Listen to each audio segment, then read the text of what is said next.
బంగ్లాదేశ్ రాజకీయాల్లో కీలక మలుపు చోటు చేసుకుంది. గతేడాది ఆగస్టు 5న విద్యార్థుల ఆందోళనలతో ప్రధాని పదవి నుంచి దిగిపోయి భారత్లో ఆశ్రయం పొందిన మాజీ ప్రధాని షేక్ హసీనా తాజాగా తన తిరుగు ప్రయాణంపై రెండు పెద్ద షరతులు విధించారు. బంగ్లాదేశ్ లో ప్రజాస్వామ్యం పునరుద్ధరించబడితేనే తాను తిరిగి వెళ్తానని స్పష్టం చేశారు.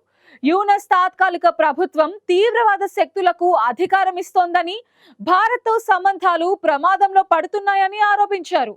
బంగ్లాదేశ్ ప్రభుత్వం ఈ షరతులకు అంగీకరిస్తే హసీనా నిజంగా బంగ్లాదేశ్ తిరిగి వెళ్తారా?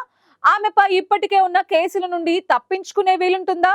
యూనస్ ప్రభుత్వం కోరుతున్నట్టు హసీనాను భారత్ బంగ్లాదేశ్ కు అప్పగిస్తుందా?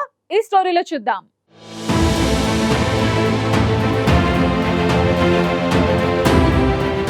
గతేడాది బంగ్లాదేశ్లో విద్యార్థి ఉద్యమాల హింసాత్మక మలుపుతో హసీనా ప్రభుత్వం కూలిపోయింది. వేల మంది వీధుల్లోకి వచ్చి నిరసనలు వ్యక్తం చేయగా చివరికి ఆమె రాజీనామా చేసి భారత్ చేరుకున్నారు. అప్పటి నుంచి హసీనా భారత్లోనే ఉంటున్నారు. ఇక బంగ్లాదేశ్లోని తాత్కాలిక ప్రభుత్వం హసీనాను తమకు అప్పగించాలని కోరిన భారత్ దానిపై స్పందించలేదు. ఈ నేపథ్యంలోనే పీటీఐకి ఇచ్చిన ఈమెయిల్ ఇంటర్వ్యూలో కీలక వ్యాఖ్యలు చేశారు. తాను స్వదేశానికి తిరిగి రావాలంటే బంగ్లాదేశ్లో కొన్ని కీలకమైన రాజకీయ మార్పులు జరగాలని షరతులు విధించారు. బంగ్లాదేశ్లో అందరి భాగస్వామ్యం ఉండేలా ప్రజాస్వామ్యాన్ని పునరుద్ధరించాలని హసీనా ప్రధానంగా డిమాండ్ చేశారు. ఆమె నాయకత్వం వహించిన అవామీ లీగ్ పార్టీపై నిషేధాన్ని ఎత్తివేయాలని, దేశంలో స్వేచ్ఛాయుతమైన న్యాయపరమైన ఎన్నికలను నిర్వహించాలని ఆమె స్పష్టం చేశారు.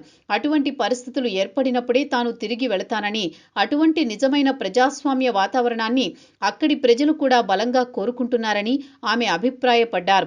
ఈ షరతులు బంగ్లాదేశ్లోని ప్రస్తుత రాజకీయ వ్యవస్థపై ఆమెకు ఉన్న అవిశ్వాసాన్ని, ప్రజాస్వామ్య విలువలకు ఆమె ఇస్తున్న ప్రాధాన్యతను స్పష్టం చేస్తున్నాయి.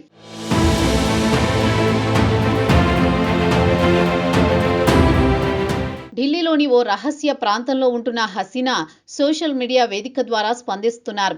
ప్రస్తుతం బంగ్లాదేశ్లో అధికారంలో ఉన్న మహమూద్ యూనుస్ నేతృత్వంలోని తాత్కాలిక ప్రభుత్వాన్ని హసీనా తీవ్రంగా విమర్శించారు. తీవ్రవాద శక్తులకు అధికారం ఇస్తున్నారని, భారత్తో సంబంధాలు ప్రమాదంలో పడుతున్నాయన్నారు.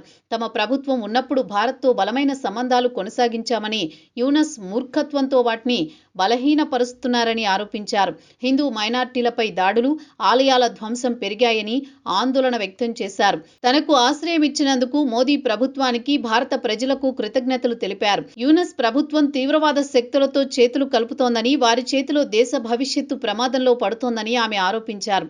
ఇక బంగ్లాదేశ్లో జరిగిన ఆందోళనలపై తొలిసారిగా హసీనా స్వీయ విమర్శ చేసుకున్నారు. విద్యార్థుల ఆందోళనలను పరిష్కరించడంలో తమ ప్రభుత్వం విఫలమైందని, ఆ భయంకర ఘటనల నుంచి పాఠాలు నేర్చుకున్నానని అన్నారు. అయితే విద్యార్థి నాయకులు కూడా బాధ్యత తీసుకోవాల్సిందని అభిప్రాయపడ్డారు. ఆందోళనలు జాబ్ కోటా వ్యతిరేకత నుంచి మొదలై హసీనా ప్రభుత్వ పతనానికి దారితీశాయి. ఈ ఆందోళనల్లో దాదాపు 300 మంది మృతి చెందారు.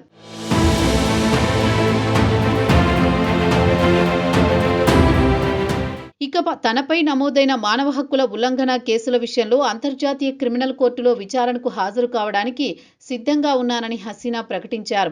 యూనస్ ప్రభుత్వం తనపై చేసిన ఆరోపణలను రాజకీయ కుట్రగా ఆమె ఖండించారు. బంగ్లా కోర్టులు హసీనాపై 200కు పైగా కేసులు నమోదు చేశాయి. అవామీ లీగ్ నాయకులపై అరెస్టులు కొనసాగుతున్నాయి. యూనస్ ప్రభుత్వం ఎన్నికలు 2026లో జరుపుతామని చెబుతోంది. కానీ అవామీ లీగ్పై నిషేధం కొనసాగుతోంది. ఈ నేపథ్యంలోనే హసీనా షరతులు యూనస్ ప్రభుత్వానికి ఒత్తిడి పెంచుతున్నాయి. ఈ షరతులకు అక్కడి ప్రభుత్వం అంగీకరిస్తేనే ఆమె తిరిగి బంగ్లాలో అడుగు పెడతారు. అప్పుడే ఆమెపై నమోదైన కేసులపై విచారణ జరిగే అవకాశం ఉంటుంది. దీంతో హసీనా చేసిన వ్యాఖ్యలు బంగ్లాదేశ్ రాజకీయాల్లో చర్చనీయాంశమయ్యాయి.